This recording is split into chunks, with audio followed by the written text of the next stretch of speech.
So first of all ಇಲ್ಲಿ ವಿಷಯ ಅಂತೂ ನೀವು ನೋಡಿದ್ದೀರಾ ಆಲ್ರೆಡಿ ಏನಿದೆ ಅಂತ. ಸೊ ವಿಷಯ ಆದಮೇಲೆ ಮುಂದಿನ ಒಂದು ಇನ್ಫಾರ್ಮೇಷನ್ನ ಇಲ್ಲಿ ನೀಡ್ತಾ ಹೋಗ್ತಾರೆ.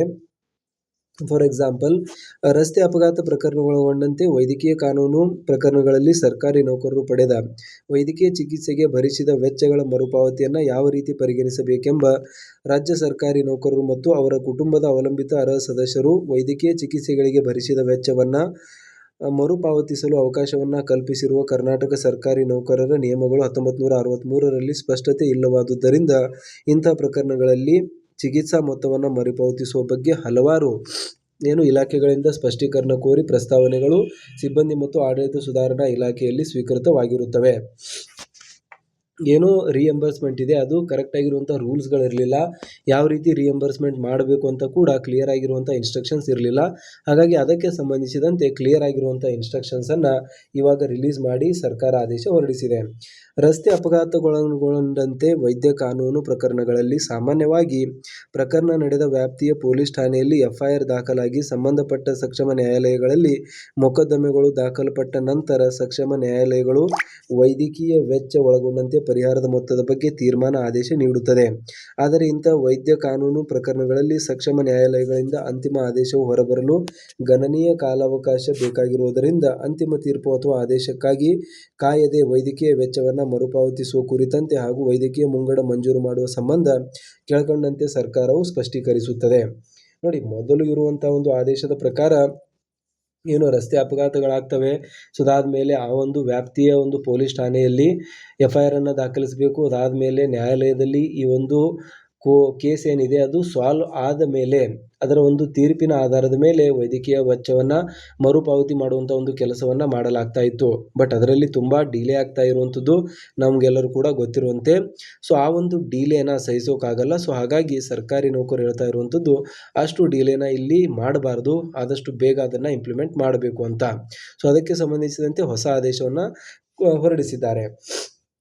ವೈದ್ಯಕೀಯ ವೆಚ್ಚದ ಮರುಪಾವತಿ. ರಸ್ತೆ ಅಪಘಾತಗೊಳಗೊಂಡಂತೆ ವೈದ್ಯ ಕಾನೂನು ಪ್ರಕರಣಗಳಲ್ಲಿ ರಾಜ್ಯ ಸರ್ಕಾರಿ ನೌಕರರು ಮತ್ತು ಅವಲಂಬಿತರ ಸರ್ಕಾರದಿಂದ ಮಾನ್ಯತೆ ಪಡೆದ ಆಸ್ಪತ್ರೆಗಳಲ್ಲಿ ಹಾಗೂ ಮಾನ್ಯತೆ ಪಡೆಯದ ಆಸ್ಪತ್ರೆಗಳಲ್ಲಿ ಪಡೆದ ವೈದ್ಯಕೀಯ ವೆಚ್ಚವನ್ನು 1963ರ ಕರ್ನಾಟಕ ಸರ್ಕಾರಿ ನೌಕರರ ವೈದ್ಯಕೀಯ ಹಾಜರಾತಿ ನಿಯಮಗಳನ್ವಯ ಪೂರ್ವ ಪರಿಷ್ಕೃತ CGHS ದರದನ್ವಯ 2014ರ ದರದಂತೆ ಅರ್ಹ ಮೊತ್ತವನ್ನು ಮರುಪಾವತಿಸಬಹುದಾಗಿರುತ್ತದೆ.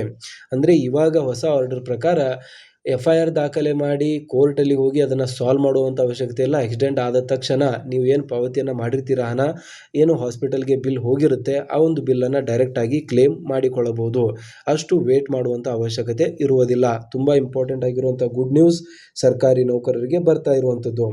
ಇದಾದ ಮೇಲೆ ರಸ್ತೆ ಅಪಘಾತಗೊಳಗೊಂಡಂತೆ ವೈದ್ಯ ಕಾನೂನು ಪ್ರಕರಣಗಳಲ್ಲಿ ಘಟನಾ ಸ್ಥಳದ ವ್ಯಾಪ್ತಿಯ ಪೊಲೀಸ್ ಠಾಣೆಯಿಂದ ಪ್ರಥಮ ವರ್ತಮಾನ ವರದಿ ಫಸ್ಟ್ ಇನ್ವೆಸ್ಟಿಗೇಷನ್ ರಿಪೋರ್ಟ್ ದಾಖಲಾಗಿರುವ ಮತ್ತು ಸಕ್ಷಮ ನ್ಯಾಯಾಲಯಗಳಲ್ಲಿ ದಾಖಲಿರುವ ಮೊಕದ್ದಮೆಗಳ ಅಧಿಕೃತ ದಾಖಲಾತಿಗಳನ್ನು ಪಡೆದು ಪರಿಶೀಲಿಸುವುದು. ಜಸ್ಟ್ ಇವರು ಎಫ್ಐಆರ್ ಹಾಕಿದ್ದಾರಾ ಮತ್ತು ಇದು ಕೋರ್ಟಲ್ಲಿ ಇದನ್ನು ಒಯ್ದಿದ್ದಾರಾ ಅನ್ನೋದು ಮಾತ್ರ ಇಲ್ಲಿ ಒಂದು ಪ್ರಕರಣಗಳನ್ನು ಪರಿಶೀಲನೆ ಮಾಡಬೇಕು ಅಂತ.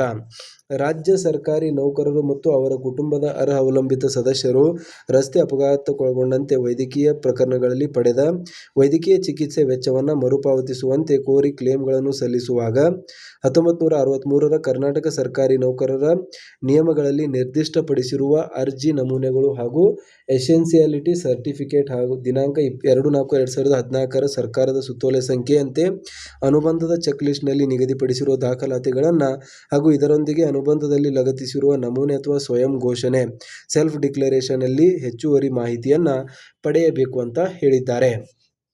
ಇದಾದ ಮೇಲೆ ವೈದ್ಯಕೀಯ ಮುಂಗಡದ ಬಗ್ಗೆ ನಾವು ಮಾತನಾಡೋದಾದರೆ, ಪ್ರಸ್ತುತ ಜಾರಿಯಲ್ಲಿರುವ ಆರ್ಥಿಕ ಇಲಾಖೆಯ ಆದೇಶ ಸಂಖ್ಯೆ ದಿನಾಂಕ 12/1/2010 ಮತ್ತು ಈ ದಿನಾಂಕ 21/1/2010ರಲ್ಲಿ ನೀಡಿರುವ ಅಧಿಕಾರ ಪ್ರಯೋಜನೆಯಂತೆ ಹಾಗೂ ಆರೋಗ್ಯ ಮತ್ತು ಕುಟುಂಬ ಕಲ್ಯಾಣ ಸೇವೆಗಳು ನಿರ್ದೇಶಾಲಯ 17/3/2010ರ ಸುತ್ತೋಲೆ ಸಂಖ್ಯೆ ಈ ಒಂದರಂತೆ ಸರ್ಕಾರಿ ಆಸ್ಪತ್ರೆಗಳು ಹಾಗೂ ಸರ್ಕಾರದ ಮಾನ್ಯತೆ ಹೊಂದಿರುವ ಆಸ್ಪತ್ರೆಗಳಲ್ಲಿ ಪಡೆಯುವ ಚಿಕಿತ್ಸೆಗಳಿಗೆ ಆಸ್ಪತ್ರೆಗಳು ನೀಡುವ ಅಂದಾಜು ಪಟ್ಟಿಯ ಚಿಕಿತ್ಸಾ ವಿಧಾನಗಳಿಗೆ 1963ರ ಕರ್ನಾಟಕ ಸರ್ಕಾರಿ ನೌಕರರ ವೈದ್ಯಕೀಯ ಒಂದು CGHS ದರದ ಅನ್ವಯ ಅರ್ಹತಾ ಮೊತ್ತದ 80% ಮೊತ್ತವನ್ನು ಅಂತಿಮ ಬಿಲ್ಲಿನಲ್ಲಿ ಮರುಹೊಂದಾಣಿಕೆ ಮಾಡುವ ಷರತ್ತಿಗೊಳಪಟ್ಟು ವೈದ್ಯಕೀಯ ಮುಂಗಡವನ್ನು ಮಂಜೂರು ಮಾಡಬಹುದಾಗಿದೆ.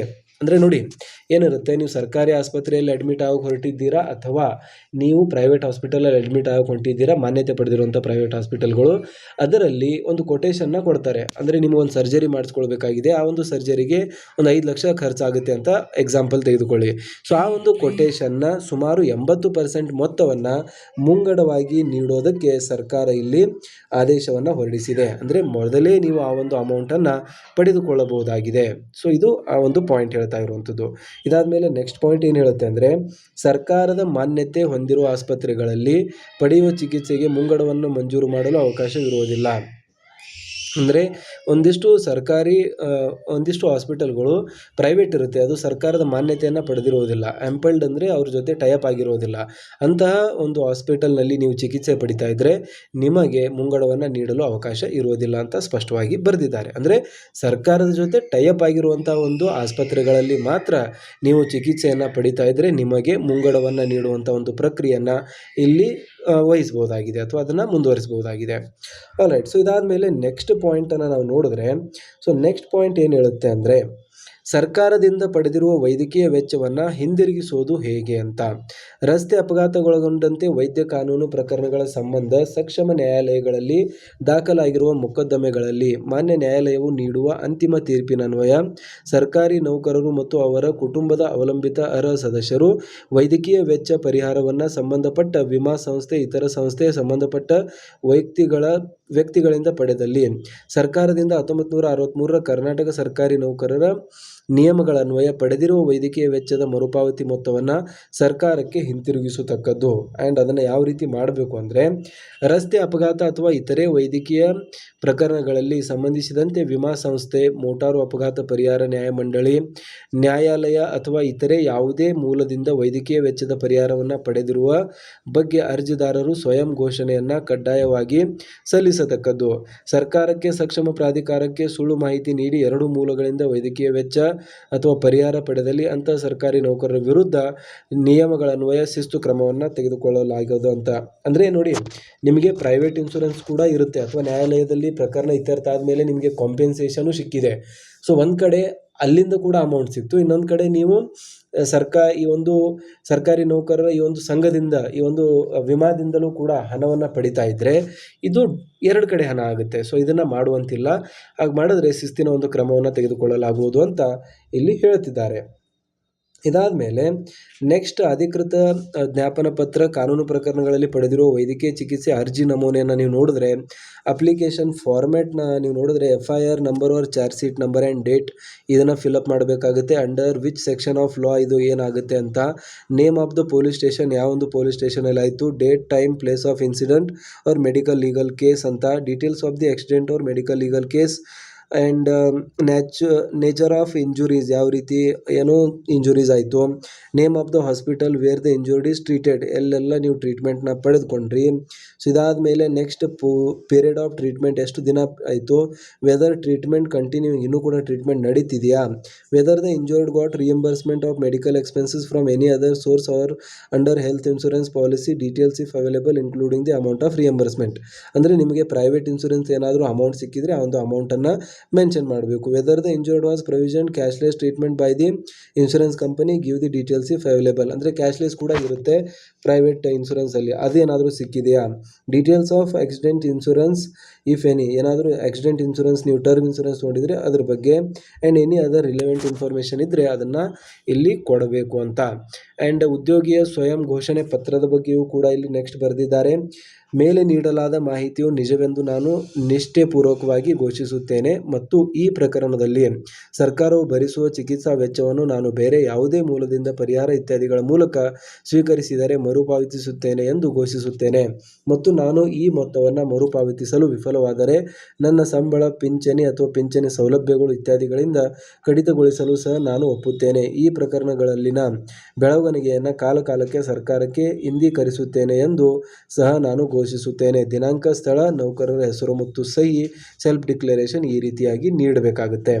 ಸೊ ಇದು ನೋಡ್ತಾ ಇದ್ದೀರಾ ಸೆಲ್ಫ್ ಡಿಕ್ಲರೇಷನ್ ಮತ್ತು ಒಂದು ಫಾರ್ಮೆಟ್ನ 2 ನಮೂನೆಗಳು. ಸೊ ವಿಶೇಷವಾಗಿ ಇದರಲ್ಲಿ ಇಂಪಾರ್ಟೆಂಟ್ ಆಗಿರುವಂಥ ಪಾಯಿಂಟ್ ಹೇಳಬೇಕು ಅಂದರೆ ಸರ್ಕಾರಿ ನೌಕರರಿಗೆ ಇನ್ನು ಮುಂದೆ ಹೆದರುವಂಥ ಅವಶ್ಯಕತೆ ಇಲ್ಲ. ಅಪಘಾತಗಳು ಆದರೆ ಏನಾದರೂ ಚಿಕಿತ್ಸೆಗಳು ಬೇಕಾದರೆ ಸರ್ಕಾರ ಡೈರೆಕ್ಟಾಗಿ ನೀಡೋದಕ್ಕೆ ಅಧಿಕೃತ ಆದೇಶವನ್ನು ಹೊರಡಿಸಿದೆ.